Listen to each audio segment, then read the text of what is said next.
Yeah, I do, and more so because I'm in the middle of recording the next record as well. Yeah, so that's quite funny because I'm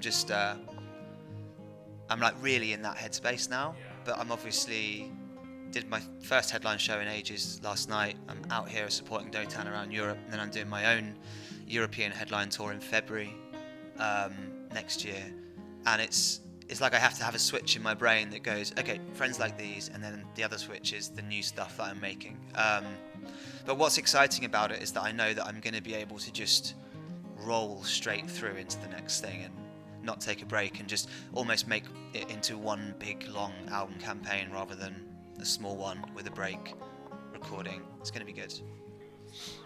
The big challenge was, so weirdly I made the record when I was still signed with Sony, so big major record label, and I loved working with them, so no bad blood between us at all. It was a really good few years and I enjoyed a lot of it, but I think ultimately I wasn't being allowed to just be myself.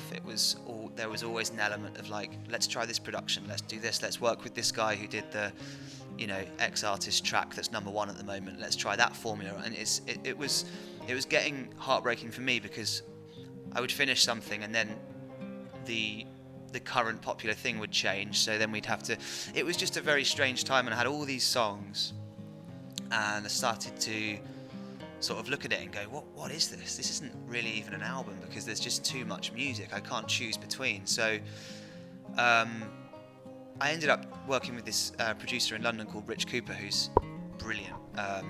He does a lot of the Billy Martin stuff and Mystery Jets, and really, really great, like pop music producer, but slightly left field pop music.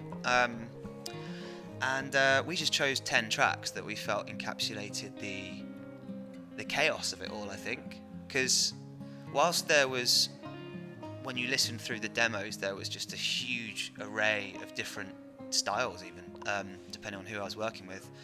But what I liked about it from an artistic standpoint is just taking a step back and looking at it and going, this is quite cool because it shows that journey. It shows me in my bedroom with a little tiny sounding song that's really late night and quiet, and then it shows the LA version of a pop song, which is, we dialed everything back a bit, but it's now become an album which is kind of the best bits of those few years that I was writing, and yeah, I'm really proud of it. I think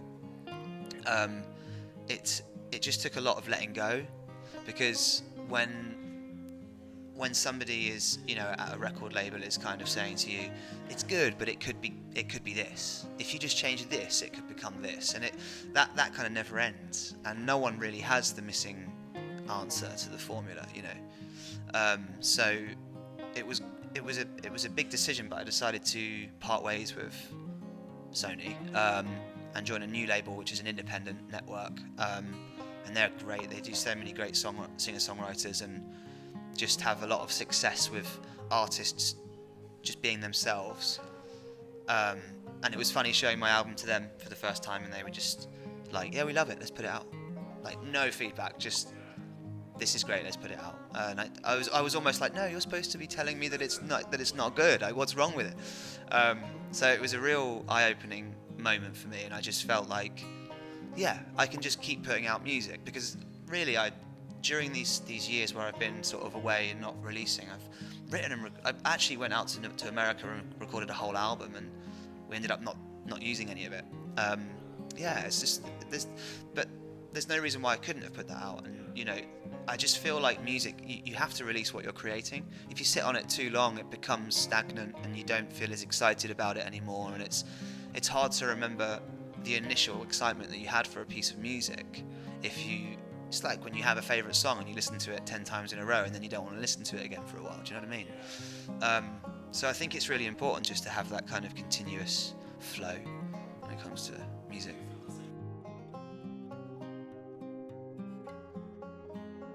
Yeah,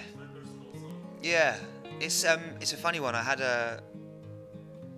got a collaborator that I work with who's become a really, really good friend, and he's almost like a mentor to me. His name's Simone Felice. He's an artist, poet, and was in a band called the Felice Brothers, who are quite big in America, and they're just like very Americana folk, very, very, very cool. And yeah, I went to write with him for the first time, and I went out to Woodstock in upstate New York, and I had just flown in and I was jet lagged and I couldn't sleep. And I was sitting up in this like farmhouse that he had for his guests. And it was weird. It was like there was this gas station next door with these like neon lights that were just lighting up the whole house. It was bright inside the house. I couldn't sleep anywhere, and it was just like this flickering neon light just lighting up the kitchen. And then one of my friends called me, and what was funny about it is that for him it was like he was out getting drunk in a bar in London, and I was sitting there in my kitchen of this place just like, I can't sleep, oh my god, all I want to do is sleep. And then he called me and he was just like really wasted, and it was just a really funny nonsensical phone call. And I was thinking about that phrase, with friends like these, who needs enemies? And it's, but I wanted to flip it into a positive thing, because I just think all those little things about your friends that are sort of slightly quirky or funny, or you get those random phone calls in the middle of the night when you're on different time zones.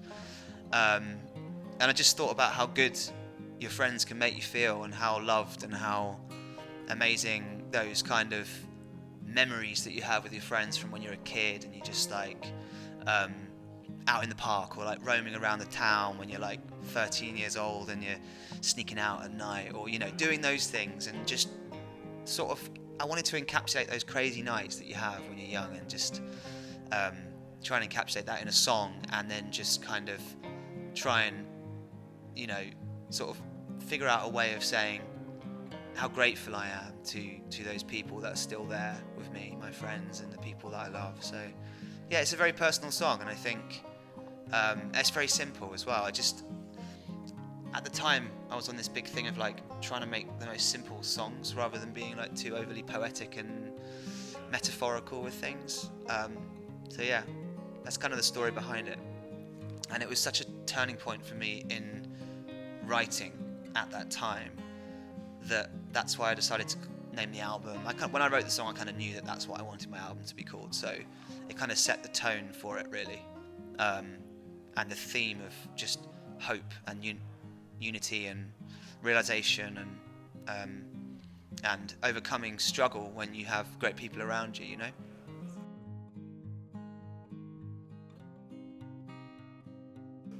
It's really hard. It's harder now because a label that's kind of got pins and needles in my leg now. So the label will always have their kind of choices for singles, and I think what's made it harder now is that really anything can be a single now, because whereas when I did my first record, it was like, what's the most up-tempo song, because we need a radio song.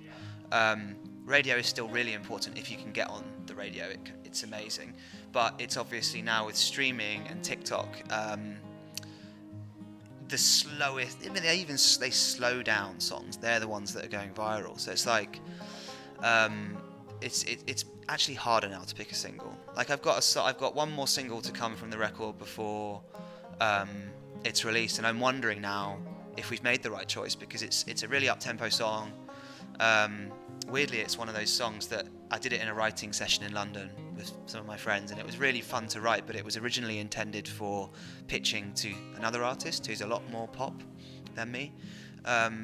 So I kind of dialed it right back, but it's quite up-tempo, and I love the song, but there are songs on the album that are much more heartfelt and slower and a bit more atmospheric and moody, and I'm wondering if maybe that might be a bit more effective as a single, but who knows? I don't know. It's difficult.